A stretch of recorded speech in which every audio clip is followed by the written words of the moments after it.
Bienvenue à tous, voici les titres de l'actualité. À la une, les personnes vivant avec handicap regorgent de capacités exceptionnelles qui peuvent être exploitées par de diverses organisations. Confirmation donnée ce jeudi 5 décembre par les kinésithérapeutes traitant au sein du Centre pour handicapés physiques et Chimaletou. Il invite les responsables d'entreprise à compter sur leurs capacités à les intégrer dans les organisations pour assurer leur accompagnement. Tout pour les sommaires, les détails dans un laps de temps. Bienvenue mesdames et messieurs, comme je l'ai dit au sommaire, le Centre pour handicapés physiques accompagne depuis des années de personnes vivant avec handicap. Ces structures sanitaires, œuvre de la congrégation des frères de l'Assomption, accompagnent cette catégorie de personnes en santé et les engagent pour assurer le travail au sein de ces structures. Le responsable du Centre pour handicapés physiques et Chimaletou de Butembo apprécie positivement le travail de cette catégorie de personnes. Au moins 40% de ces agents sont des personnes vivant avec handicap. Suivez ce reportage de Gérard Mourefou. Eli Mutunzi, chargé de la réadaptation au sein du Centre pour handicapés physiques et Chimaletou de Butembo, a dans une interview apprécié le travail abattu par des personnes handicapées engagées dans leur structure. C'est fantastique. Ce sont des personnes qui ont plus de talent. Je vais vous faire juste un exemple de notre comptable, et voire même si je ne m'abuse pas, dans notre réseau du BEDO, mais elle est toujours appréciée comme parmi les experts en comptabilité. S'il faut compter par exemple les 5 premiers, vraiment la nôtre elle est toujours parmi. Notre interlocuteur a indiqué que plus de 30% des agents du Centre pour handicapés physiques sont des personnes vivant avec handicap. Eli Mutunzi encourage les responsables des entreprises à recourir aussi aux personnes handicapées. Parce que généralement, ce sont des personnes qui travaillent effectivement à leurs limites. Tu sais, dans la société, le problème c'est que les autres n'ont pas encore su adapter le travail aux incapacités de nos personnes porteuses de handicap. C'est dans l'objectif non seulement de les soigner, mais de les encadrer, mais également aussi dans le travail. Voilà pourquoi chez nous, sur 100% des agents qui travaillent au centre, au moins 35 à 40%, ce sont des personnes porteuses de handicap. Et Karambo Regina, handicapée de son état, chargée de la comptabilité au Centre pour handicapés physiques, a montré que les personnes vivant avec handicap ont des aptitudes énormes dans l'accomplissement du travail. Parmi nous, nous avons même des infirmiers, nous avons les journalistes, nous avons je peux dire que nous avons même les comptables, nous avons presque toute catégorie de personnes, chacun dans sa profession. Les gens pensent que la personne vivant avec handicap n'a pas la capacité de travailler. Or, en dehors d'handicap, la personne vivant avec handicap a des capacités.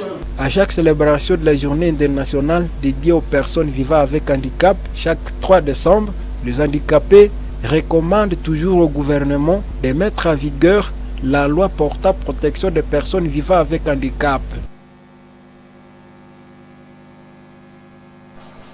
La situation sécuritaire demeure volatile dans la zone de santé de Mangorejipa et de Biena, à division provinciale de la santé de Butembo. La population et les personnels soignants sont presque tous en déplacement, fouillant la sécurité dans les territoires de Lubero et de Beni. Damien Mumbere Louavo, communicateur de la DPS Butembo, en a parlé lors du point de presse de la semaine dernière. Il souhaite voir les autorités compétentes trouver une solution dans les zones précitées. Delphé Voya a choisi pour vous cet extrait. La situation est toujours volatile au niveau de la zone de santé de Mangorejipa, comme à Biena, comme aussi à Limbongo. On ne sait pas préciser, on ne sait pas beaucoup commenter par rapport à la situation socio-sécuritaire. Seulement, ce que nous devons reconnaître est que la population est toujours en mouvement. Ils cherchent là où ils se sentent un peu sécurisés. Et j'estime bien que même les structures, les hommes de santé sont même parfois en mouvement. Ils se déplacent pour venir même travailler à Butembo. Donc c'est une situation qui est un peu précaire, qui est volatile, où on ne sait pas préciser, on ne sait pas donner de précisions par rapport à un moment quelconque. On peut dire que c'est bien à Malunguma, c'est bien à Kambaou aujourd'hui, peut-être demain ça peut s'empirer. Donc comprenez que d'une manière générale, la situation est volatile dans la zone de santé. Faisons un pas à Bingo où des fidèles saluent l'institution de leur paroisse bénéreuse Annualité comme lieu de pèlerinage et de prière pour les chrétiens qui ont une dévotion à la bienheureuse Marie-Clémentine Annualité, une nouvelle saluée par plusieurs fidèles du diocèse de Butembo-Beni, parmi eux le chef de Bingo et les présidents des pèlerins de Beni qui soutiennent cette initiative de Monseigneur l'évêque Mirembe Kitawite pour le reportage. Cette paroisse de Bingo va servir les fidèles du diocèse à prier pour la paix en République démocratique du Congo à travers l'intercession de la bienheureuse Marie-Clémentine Annualité, une religieuse congolaise qui a accepté de perdre sa vie pour garder sa foi en Jésus-Christ, pense le président des pèlerins de Beni. Kavedonda Ivedastus l'a dit à l'occasion de la célébration des 60 ans des martyrs d'Annualité Nengapeta. Tukiomba maombezi ya mwenye heri Annualité Nengapete aendelee kutuombea, aendelee kuombea majamaa zetu na kuombea hata usalama katika mji wetu wa jimbo hapa. Pour sa part, le chef du village Batali Bingo, Kambale Pascal, salue le choix de son village comme lieu de prière. Ngambo wangu mimi nafurahi sana kwa hii leo inakuwa siku za bandi ya Annualité, maki hii ni wamba ya pili. Manake tunashukuru na askofu na mapadiri wote walifika na mabikira wote. La bienheureuse Annualité Clémentine Nengapeta est la patronne de la paroisse catholique de Bingo. Autre chose dans ce journal, une commission provinciale des traditions de la MONUSCO Nord Kivu a été instituée en ville de Goma mercredi 4 décembre.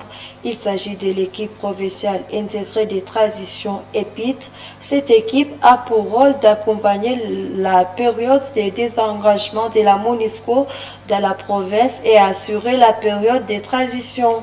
Trouvez les détails dans ce reportage de la presse du gouvernorat. Il est mis en place en province du Nord Kivu l'équipe provinciale intégrée de transition EPIT Nord Kivu. Il s'agit d'un cadre stratégique multi-acteur d'orientation, de coordination et d'évaluation de la mise en œuvre du plan de désengagement et de transition de la MONUSCO en province du Nord Kivu. Selon le directeur de cabinet du gouverneur militaire ad interim du Nord Kivu, qui a lu l'arrêté y afférent, l'EPIT a pour mission de coordonner toutes les questions liées à la transition au niveau provincial et identifier les mesures et actions prioritaires. Assurer une collaboration étroite avec les structures de coordination de la transition au niveau national.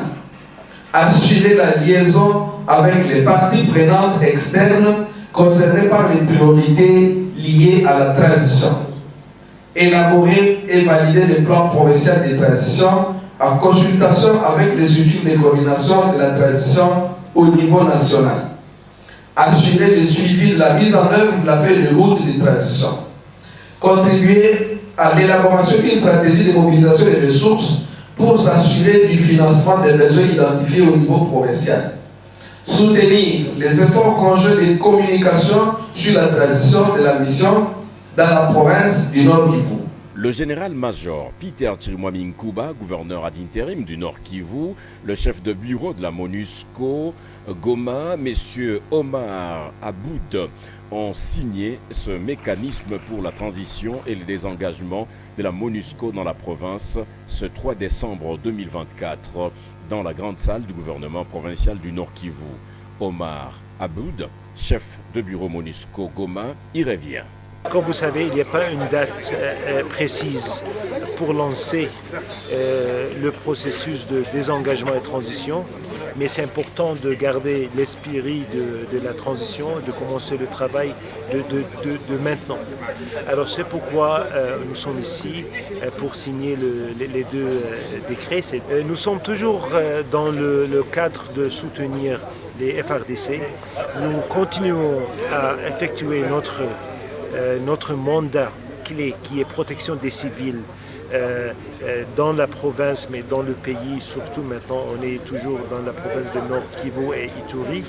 Et nous continuons à effectuer notre mandat jusqu'à le dernier jour, avant la fin de la transition. Alors pour nous, c'est très important. On continue à soutenir nos partenaires, le côté militaire, les FARDC, mais aussi le côté d'administration, le gouverneur, tous les institutions étatiques pour exécuter notre mandat.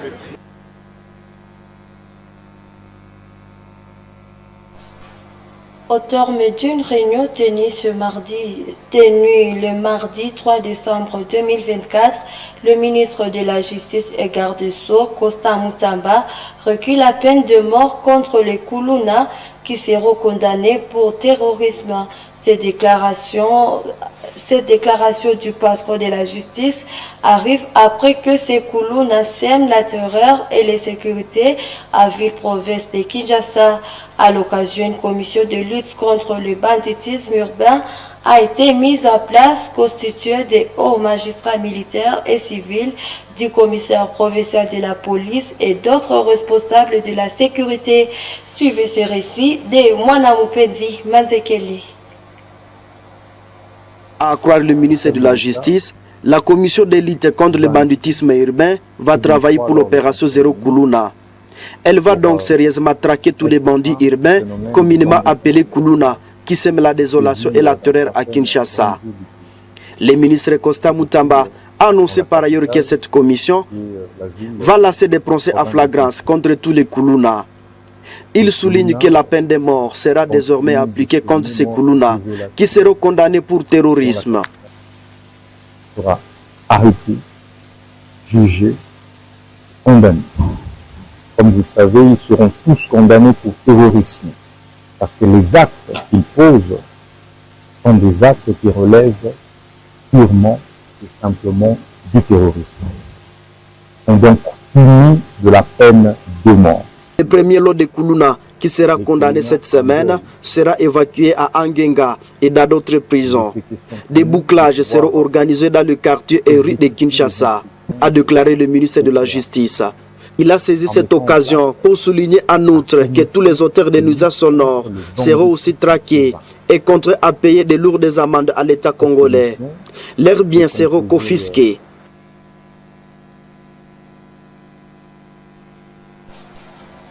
Le président américain Joe Biden a effectué une ultime escale en Angola, faisant une arrivée remarquée au port de Lobito, où il a été chaleureusement accueilli par son homologue angolais Joao Lorenzo. Cette visite s'inscrit dans le cadre d'une initiative visant à concrétiser la création d'une ligne ferroviaire devant relier l'Atlantique à l'océan Indien pour faciliter l'exportation des ressources naturelles de la région. Delphé Voya pour les détails.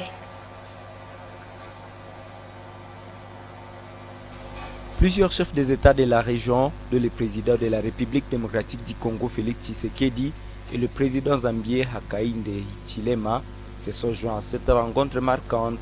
Cette visite, qui s'est déroulée du 2 au 4 décembre, s'inscrit dans le cadre d'une initiative visant à concrétiser un projet ambitieux de la création d'une ligne ferroviaire devant relier l'Atlantique à l'océan Indien, notre Africa News.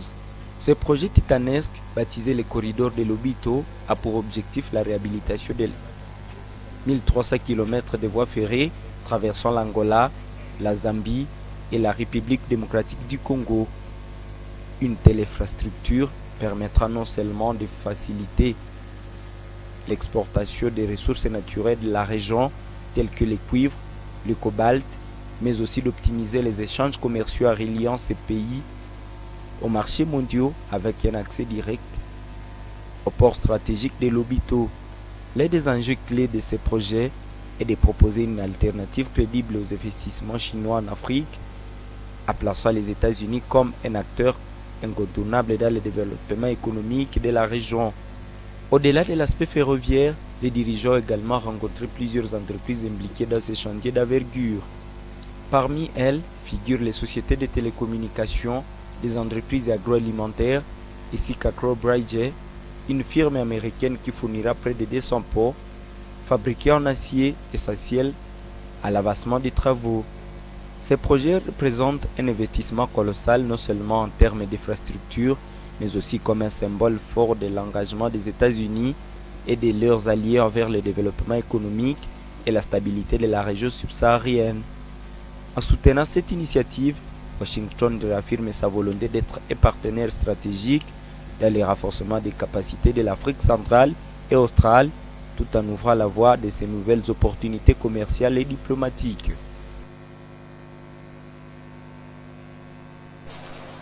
Nous sommes à la fin de cette édition. Merci de nous avoir suivis. Au revoir.